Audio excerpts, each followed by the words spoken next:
yang ibadah benar. Ini para ulama ibadah sholat yang seperti ibadah sholat adalah diawali dengan ibadah. Hadirin kaum muslimin rahimahullah, bulan ini kalau tak salah sudah orang meninggalkan ada yang meninggalkan diri kita. Ada dalam satu organisasi. Hari ini katanya ada kecelakaan. Ini membuktikan firman Allah bahwa kalau ada meninggal Tuhan yang jelas bahwa Allah akan putar nasib manusia. Sekarang kita sehat walafiat, siapa tahu giliran kita akan dulu. Sekarang kita masih bernama, siapa tahu giliran kita. Nah, jadi mudah-mudahan malam ini adalah malam usaha kita untuk menajamkan atau menguatkan daripada kualitas ibadah kita. Salah satunya adalah ibadah sebelum kita melaksanakan sholat. Karena sholat jelas-jelas batal, tidak sah kalau rukunnya tidak sah. Gitu ya. Kalau misalnya secara fikih sholat itu sesuai dengan syarat dan rukunnya, wudu sesuai dengan syarat dan rukunnya, itu sah sholatnya. Wallahu a'lam diterima atau tidak. Tapi kalau wudunya tidak sah, otomatis sholatnya tidak sah. Bukan sah, tidak diterima pun pasti tidak, tapi tidak sah. Jadi kita kajian ini adalah dalam rangka menajamkan atau menguatkan untuk usaha meningkatkan kualitas ibadah kita. Sebilah pisau kalau tidak diasah, tidak ditajamkan, suatu saat kita pakai mungkin jadi sia-sia.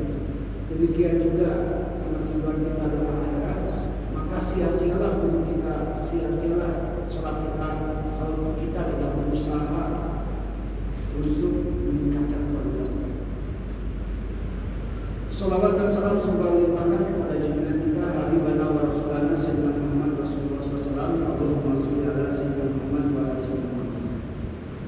Hadirin kaum muslimin rahimahullah. Jadi kemarin kita sudah menginjak kepada rukun wudu atau fardu wudu. Jadi fardu wudu berdasarkan surat Al-Maidah ayat 6.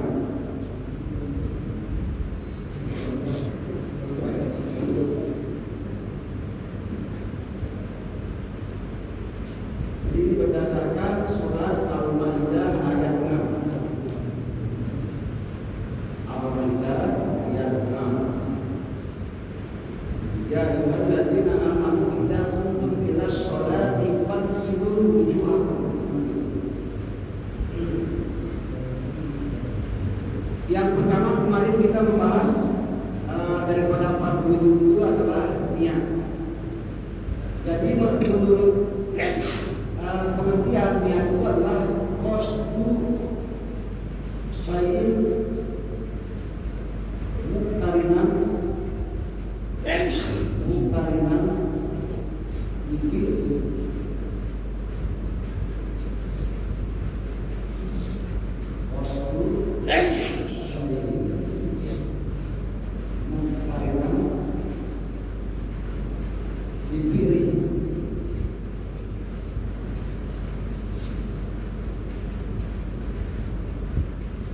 Jadi niat adalah bermaksud sesuatu atau bermaksud mengerjakan sesuatu, karena dipilih itu diiringi dengan awal mengerjakannya.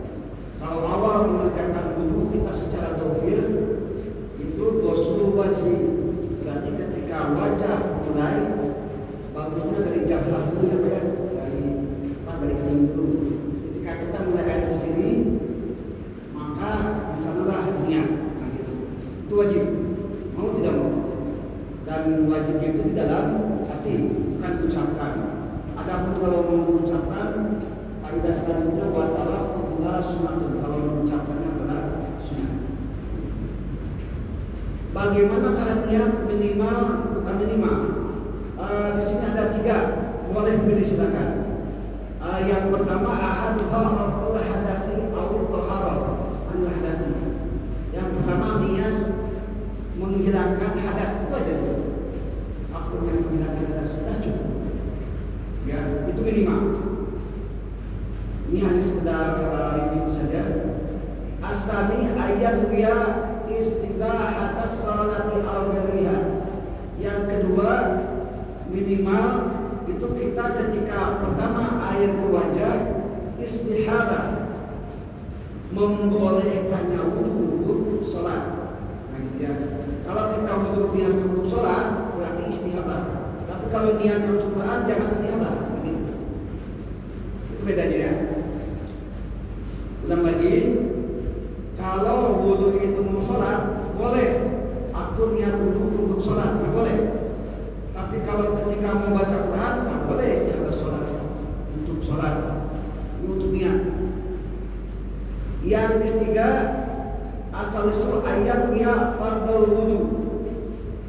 Yang ketiga, kita niat mau wudu wajib. Itu juga boleh. Fardhu lillahi ta'ala, segitu aja cukup. Tapi itu minimal. Maksimalnya nawaitu wudu'a li raf'il hadatsil asghari fardhu lillahi ta'ala. Itu maksimalnya. Tapi kalau minimal yang tiga tadi terserah. Yang pertama itu niat menghilangkan hadas, yang kedua niat membolehkan untuk sholat, yang ketiga niat karena wudu itu adalah wajib. Tapi yang paling baik yang tadi nawaitu wudu'a li raf'il hadas asghari fardhu lillahi ta'ala. Bagaimana kalau tidak bisa bahasa Arab, pakai bahasa masing-masing. Niat aku wudu untuk sholat, dah selesai. Niat aku wudu waktu kenal Allah, dah selesai. Gitu. Karena niat di dalam hati. Sholat pun tak jadi masalah. Ngomong apapun kalau di hati itu tak membatalkan. Makanya ketika sujud terakhir, ketika rakaat terakhir itu disunahkan membaca doa, tapi bacanya di dalam hati. Subhanarabbiyal a'la wa bihamdihi 3 kali. Nah sudah itu diam, tapi dalam hati berdoa. Itu insyaallah salah satu waktu yang diijabah oleh Allah Subhanahu wa taala. Tapi niat itu khusus untuk wudu atau untuk menghilangkan hadas kecil dan besar. Adapun menghilangkan najis itu tak usah pakai niat. Misalnya kita kena tai ayam, langsung niat dalam hati, niat aku membersihkan, tak usah. Karena niat itu khusus dua saja, untuk menghilangkan hadas kecil dan untuk menghilangkan hadas besar. Ya. Nah, itu yang kemarin kita bahas. Hadirin kaum muslimin rahimakumullah. Nah, selanjutnya bagaimana kalau anak kecil? Kalau mengajarkan anak kecil juga harus niat itu katanya. Karena di sini wa in kana annawi sabiyan. Walaupun anak kecil tetap harus diajarkan niat oleh ayahnya. Cara-cara kita melaksanakan ibadah. Qala Nawawi fi muhadab walau nawa at-taharah lis-shalah aw taharatu li ghairiha mimma yutawwaf 'ala al-wudu kafa maka cukup. Maksudnya begini, kalau kita mau sholat, mau baca Quran dan segala macam, itu cukup dengan niat untuk sholat saja. Kata Imam Nawawi itu cukup. Hadirin, ini mohon maaf saya sebelum membahas ini jauh-jauh sebelumnya sudah membicarakan bahwa kita kapasitasnya mazhab Imam Asy-Syafi'i. Mazhab Imam yang lain kita tidak bahas. Banyak perbedaan. Contoh, rukun sholat, rukun wudu atau fardu wudu dalam Imam Asy-Syafi'i pada niat, membasuh wajah, membasuh tangan, mengusap kepala, membasuh kaki dan tertib, gitu kan? Tapi kalau di mazhab yang lain cuma 4, gitu. Jadi kenapa saya nggak mau membahas mazhab yang lain? Karena kita ingin fokus. Jadi kalau bapak-bapak, saya pernah beberapa kali bilang, seandainya ya, mazhab Imam Hanafi, mazhab Imam Maliki, mazhab Imam Syafi'i, mazhab Imam Hambali, ini seandainya. Ini misalnya seragam SD, ini seragam SMP,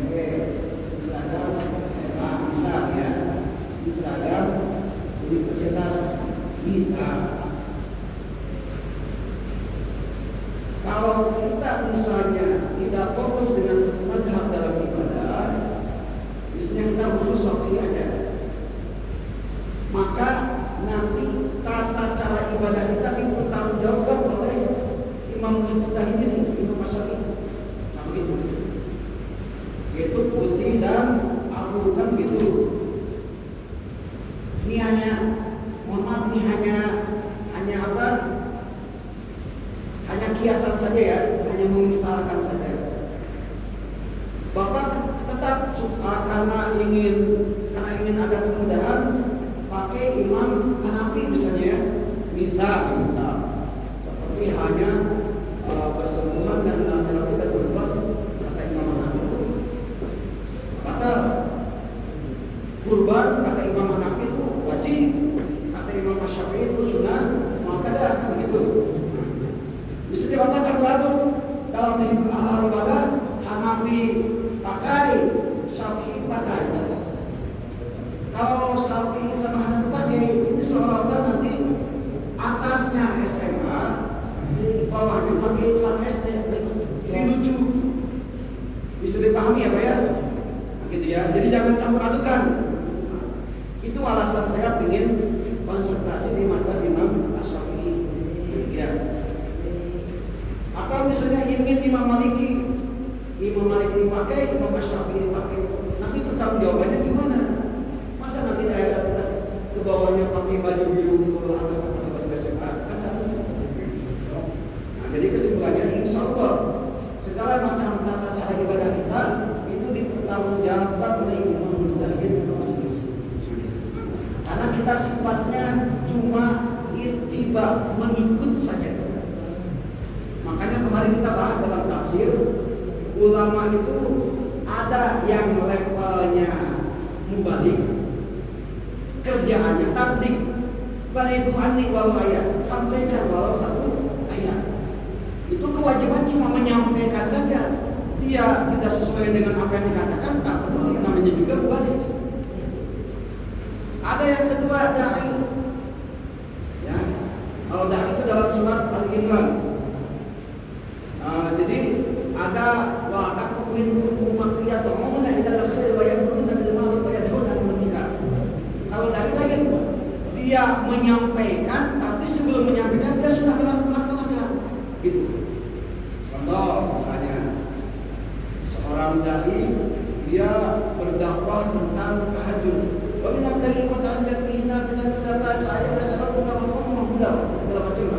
Dia tidak sholat tahajud, berarti dia bukan dai, dia sebatas mubalik. Ya. Yang selanjutnya ada alim, kumpulan orang alim namanya ulama. Nah, kalau ulama sudah lain lagi, itu di atas daripada dai. Di atas ulama ada lagi mufti, orang yang berfatwa. Di atas mufti ada Imam Al-Mujtahid, seperti Imam Hambali, Imam Maliki, Daud Az-Zahiri dan sebagainya. Ya. Jadi kalau Bapak ingin levelnya menyampaikan saja, tidak terikat dengan kita mengerjakan atau tidak, jadi mubalik saja. Ya. Kalau tidak ya agak berat. Makanya kita masuk ke dalam forum mubalik memangnya, kan itu memang agak ringan. Ya. Nah, jadi demikian. Baik, jadi niat seperti itu ya. Mau laki-laki, mau perempuan, mau anak kecil pun tolong ajarkan cara niat. Qasdus sayyid muqtarinan bihi. Jadi ketika pertama membasuh wajah itu niat di dalam hati. Kalau membasuh wajah hanya membasuh saja, tak ada niat, itu tidak sah niat menurut mazhab Imam Syafi'i. Nah, kalau mazhab yang lain, wallahu a'lam, kita tidak tahu. Ya. Baik. Yang selanjutnya itu yang pertama ya, fardu wudu yang pertama niat. Yang kedua wa ghusl wajhi wa huwa al-fardu tsani, itu adalah fardu yang kedua. Wa huwa awwalul arkan dhahirah, ini adalah rukun wudu atau fardu wudu yang zahir, yang selain itu yang memang dikerjakan. Kalau niat kan tak bisa dilihat. Kalau niat tak bisa dikerjakan, karena itu amaliyah qalbiyah. Jadi amal itu ada tiga Pak. Ada amaliyah qalbiyah, ada amaliyah fi'liyah, ada amaliyah qauliyah.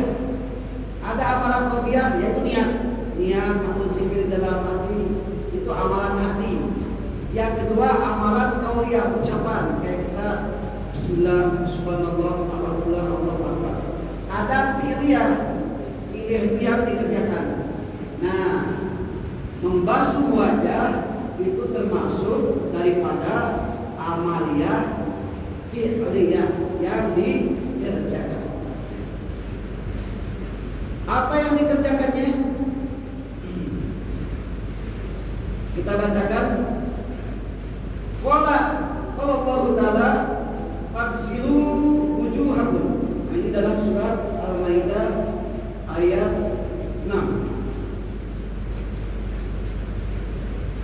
Yang pertama, faghsilu wujuhakum. Yang pertama.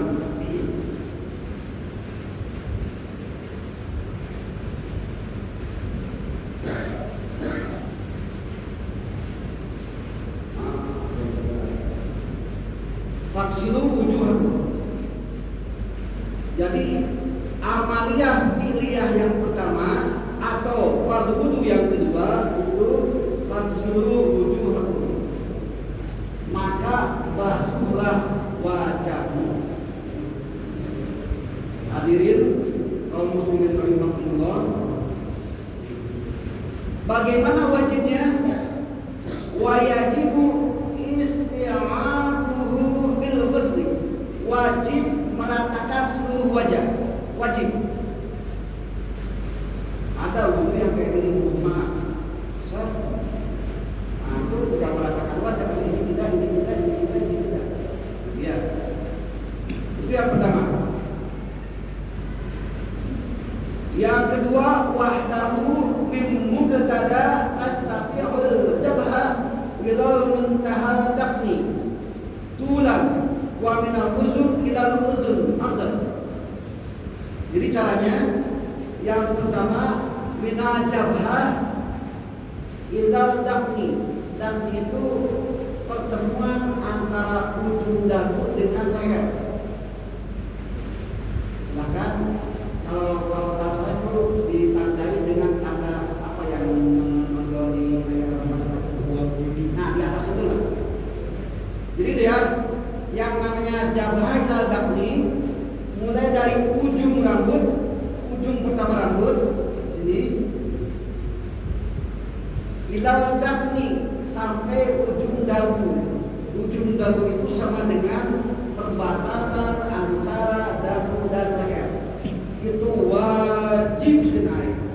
Wajib tidak boleh. Yang selanjutnya sebentar ya.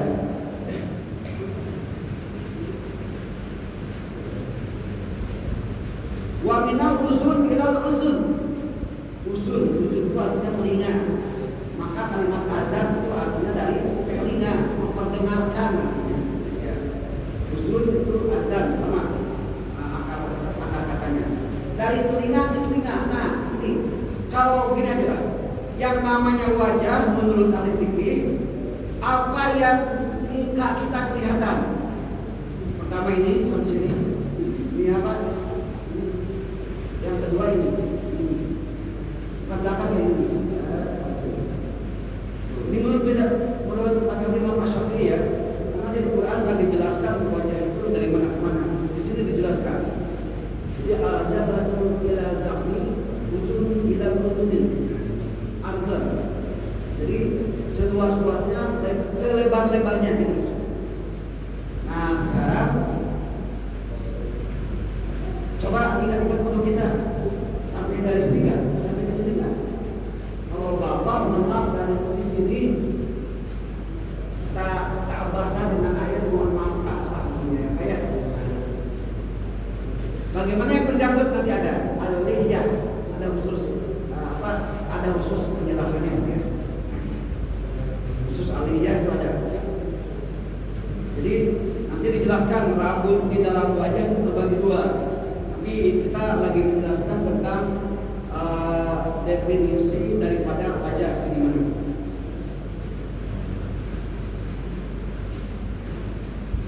Baik. Selanjutnya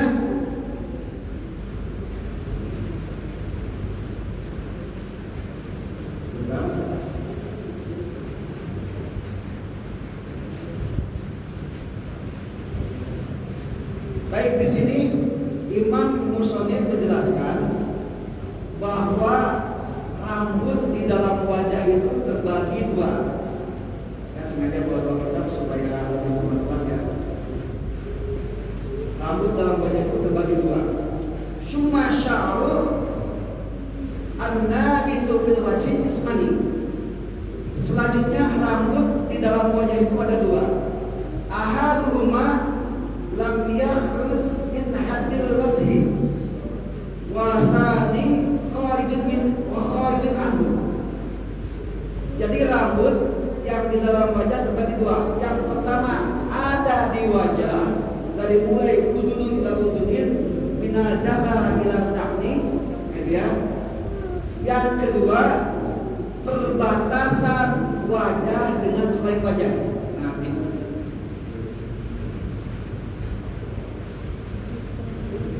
Walladhi lam yakhruj an hadil wazin qad yakunu nadirul kasyafa wa qad yakunu nadirul kasyafa. Wanadi lam nadirul kasyafati kal tibaini wal ahdabi wasyaribina wal ihdharina wa hum al-muhadayana lil uzudin bainal saqain. Yang pertama, rambut yang di wajah kasyaf dan dohir. Jadi airnya memang harus di rambutnya dan di dalamnya. Kalau tidak mau. Misal ada kan yang jambang di sini tebal, ya, kumisnya juga tebal mungkin, pada bayarnya lah mungkin ya. Nah, itu jangan sekedar diusap, tapi airnya juga harus merembes. Nah, gitu. Jadi airnya harus kena kulit. Itu untuk khusus rambut di dalam wajah. Kemudian, jadi yang punya rambut di wajah, yang punya bulu di wajah, baik alisnya tebal, kumisnya tebal, janggutnya tebal, yang janggut dari bawah bibir sampai ujung ini, yang ini lagi nanti ya, lagi. Itu proses airnya jangan sekedar formalitas nempel saja, tapi memang harus meresap airnya. Gitu. Itu wajib. Kalau tidak, mohon maaf air tidak sah. Karena yang wajib itu mengenai kulit wajahnya, bukan kumisnya, tapi kulit wajahnya. Adapun bulu yang perbatasan antara wajah dengan bagian yang lain itu cukup dohirnya saja, dielus saja dulu. Jadi yang punya jenggot panjang itu dielus dulu. Ya. Tapi kalau bagian dagu yang termasuk wajah itu harus menyiram, itu bedanya. Ya, ya.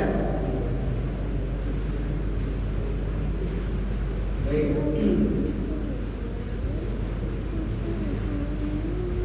Yang selanjutnya di sini ada pernyataan wajaba ghuslu dhahirihi wa batinihi ma'al basyarah.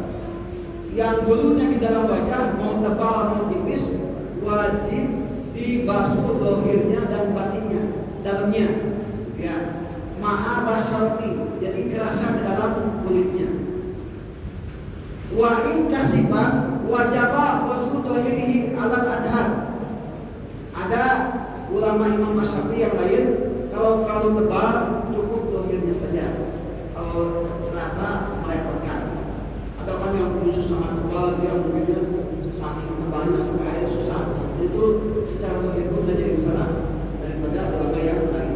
Dan kalau menurut kita lebih hati-hati, mendingan meresap sampai ke dalam bulu, sampai ke dalam dohir.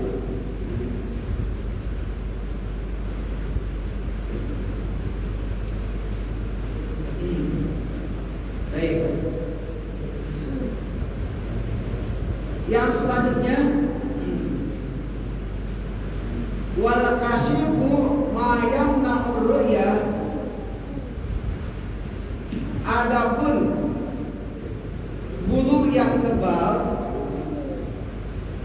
yang berbatasan dengan antara wajah dengan selain wajah itu disebut asyuru al-kharjatu an hadir wajhi wa huwa sya'rul lihya, maka itu adalah bulu janggut, tulang yang panjang yang panjang, wa ardon, dan yang lebar.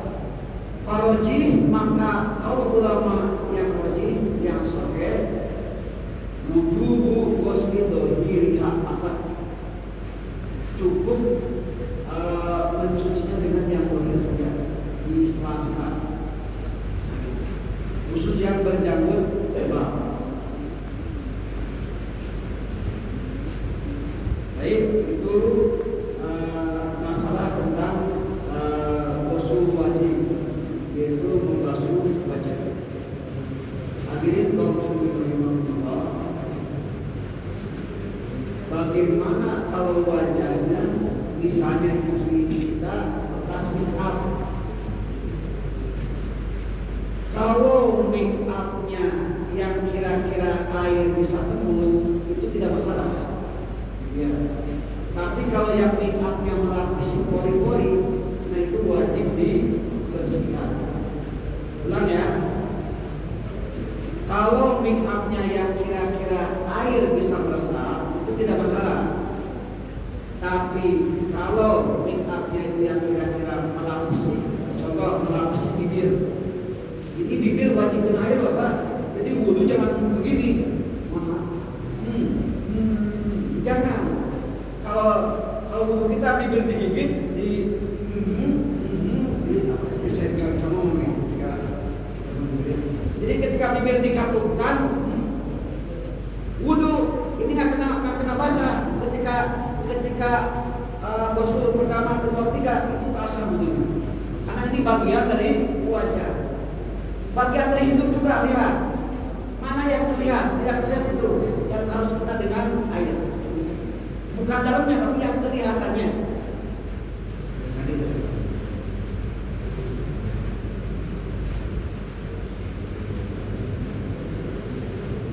Baik. Nah, sekarang tadi make up yang kira-kira air meresap itu tidak masalah. Tapi masalahnya ada satu jenis air yang namanya mutaghayyir, yang berubah. Ketika air tumpah di wajah, tumpahannya dari bening jadi berubah, nah itu tak sah juga. Lihat, ya. Jadi salah satu syarat air wudhu itu jangan mutaghayyir, jangan berubah. Air bening kena wajah, netes ke sini, jadi keruh. Nah itu mutaghayyir namanya. Tidak hanya air bening ketika dibasuh bening lagi, itu boleh, sah.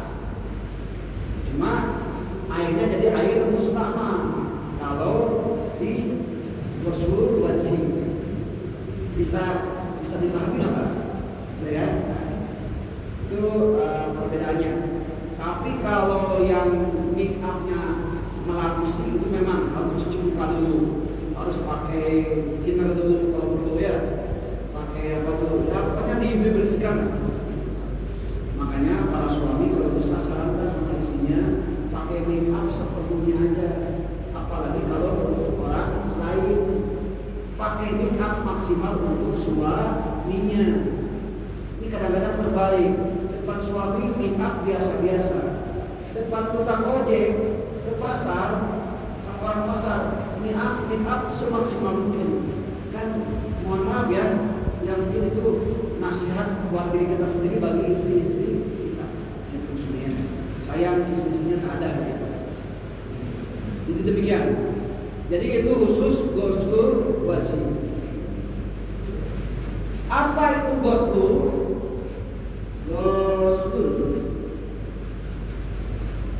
itu artinya menumpahkan air di tempat wudhu. Jadi jangan wajah mendatangi air, ada air, enggak, tapi menumpahkan air ke dalam wajah. Itu ghusl.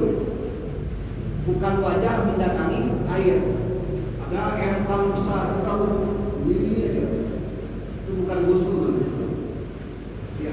Jadi pengertian ghusl itu seperti itu. Dan ya, ketika ghusl pertama itulah air bersama. kalau sudah sempurna. Tapi yang kedua, ketiga itu bukan mustamala. Nah itu ada apa-apa. Itu menurut Imam Asy-Syafi'i dan menurut Imam Hanafi. Jadi yang disebut air mustamala itu adalah ketika basuhan pertama air jatuh, nah itu mustamala. Tapi kalau sudah merata semua, basuhan kedua itu bukan mustamala lagi. Nah itu dia. Ya memang sepintas kayak bekas pakai gitu ya. Tapi karena di Arab itu sekali lagi dulu jarang air, saking jarang airnya bekas-bekas saja sampai dimanfaatkan lagi. Kalau kita alhamdulillah kaya dengan air sampai ya bekas air orang lain pun kadang-kadang kita jijik ya karena saking banyaknya air. Hadirin kaum muslimin rahimakumullah, kita sampai ke ghusl wajib. Baik, sebelum saya melanjutkan ke yang ketiga, barangkali ada yang ditanyakan silakan. Sebelum saya sampai kepada yang ketiga. Silakan buka di bapak masyarakat tentang wudhu telah sehingga kami paparkan sama kita biar kita tahu bagaimana kita berwudhu dan sebenarnya. Oh, begitu. Mana jelas ya, jangan sampai air. Kalau dilihat dari ini, jabhah ilal dakni. Pertama dari jabhah dulu. Ya. Tidak maksud caranya. Ya, dari jabhah dulu ya. Langsung disapu. Ya, langsung di ke bagian ujung telinga dan kiri dan kanan. Kalau dilihat dari sini ya, sebetulnya masalah jabah ila dakni udunun ila udunin itu sebetulnya hanya gambaran saja. Yang penting dari ujung rambut, mulai ujung rambut sampai ujung dagu dan sampai telinga itu kena basah. Apapun caranya, mau dari sini. Cuma kalau dari sini minajabah ila dakni dari apa? Dari tidak dulu. Nah gitu. Saya pun kebiasaan minum dulu baru disapu, ya kebiasaan seperti itu. Jadi pesan pastinya yang penting air merata, isti'anul bil ma'i, meratakan air dari mulai ujung jarinya dulu sampai dagu, udunun ila udunin, dari telinga sampai telinga, itu aja yang penting. Jadi yang wajibnya itu air kena wajah, bukan mulai dari mana. Cuma kalau dalam kitab Kifayatul Ahya dimulainya dari jabhah, dimulainya dari tidak. Boleh berulang-ulang, kan biasa 3 kali. Ya. Boleh lebih. Boleh berulang-ulang, asal jangan lepas. Kalau sudah lepas, ini jadi musta'mal, jadi air bekas pakai, gitu. Itu yang membedakan. Ya. Jadi boleh berulang-ulang gini. Tapi kalau bisa 3 kali berulangnya ya Pak. Ada ya, jangan berlebih ya. Boleh berulang gini, ya. Cuma jangan lepas. Kalau lepas pakai lagi jadi musta'mal, itu masalahnya. Airnya jadi bekas pakai. Selagi air nempel di sini tidak putus sampai 3 kali, itu air suci dan mensucikan, sah dalam wudhu.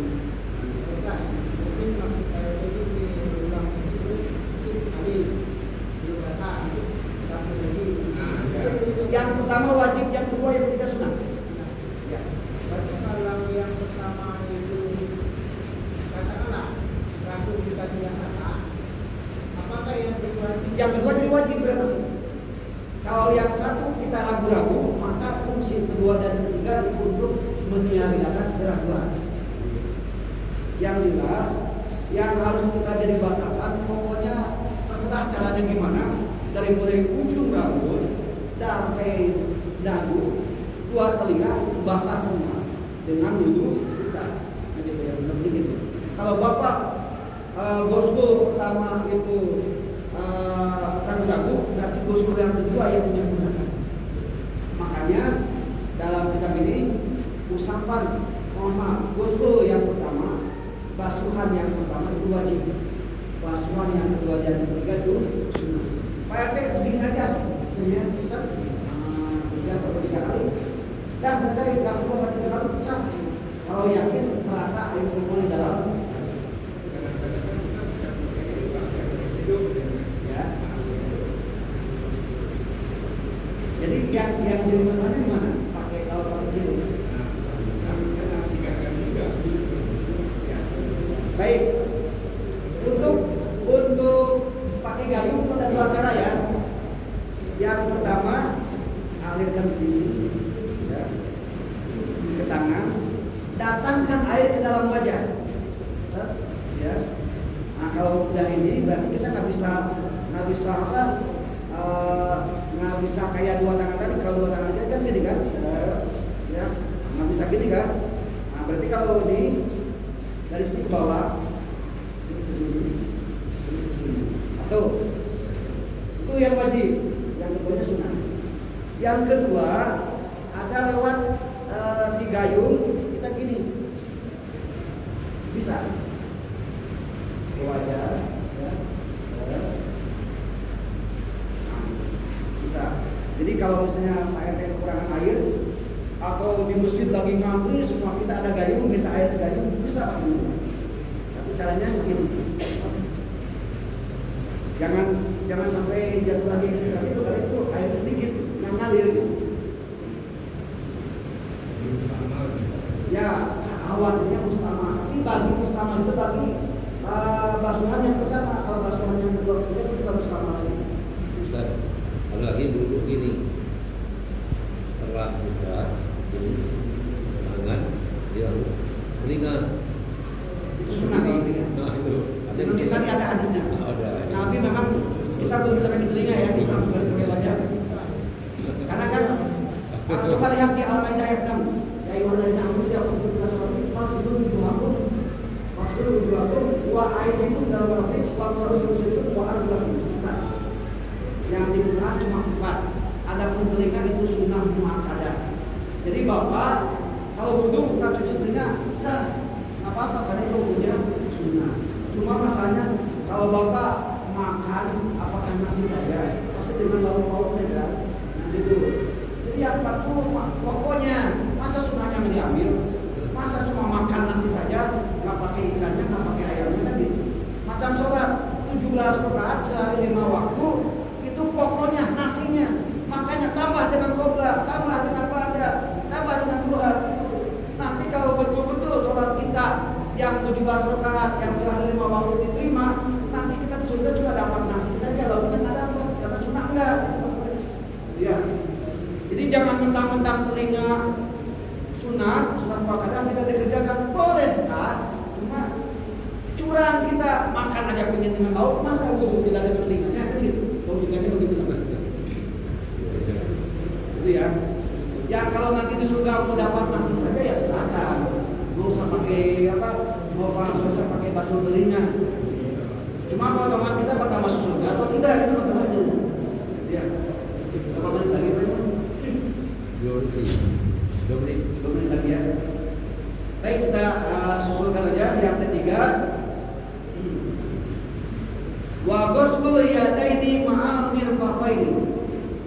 Yang ketiga adalah membasuh kedua belah tangan. Insyaallah kita bahas membasuh kedua tangan itu. Yang jelas kalimatnya begini ya. Menurut Al-Quran, ghuslul yadaini minal mirfaqaini.